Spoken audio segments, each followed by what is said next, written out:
সৈয়দনা ইব্রাহিম ওনার ছেলে ইসমাইলের দেখতে গেলেন। ওই দিন বাড়িতে সৈয়দনা ইসমাইল বাড়িতে নাই, বনে গিয়েছে শিকার করার জন্য। সৈয়দনা ইব্রাহিম ঘরের দরজার বাইরে থেকে সালাম দিয়ে বললেন, আসসালামু আলাইকুম। ভেতর থেকে কর্কশ গলায় একটা মেয়ে সালামের উত্তর দিয়ে বলল, ওয়া আলাইকাস সালাম। জিজ্ঞেস করলো সৈয়দনা ইব্রাহিম, মা কেমন আছো? মেয়েটা কয়, বেশি সুবিধার না। তোমাদের খাওয়া দাওয়া কেমন চলে? ভালো না।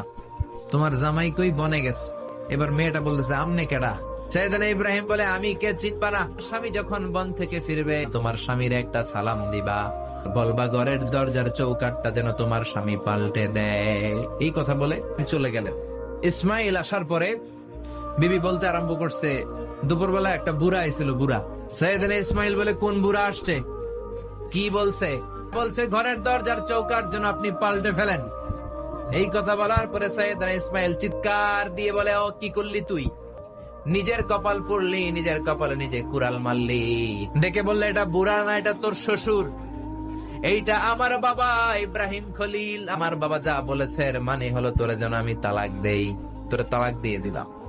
বাবার খুশির জন্য তালাক দিয়ে দিস। আপনার আব্বাও যদি আপনার বউরে এমনি তালাক দিয়ে ফেলতে বলে, দিবেন নাকি? আবার দিয়া ফেলেন না।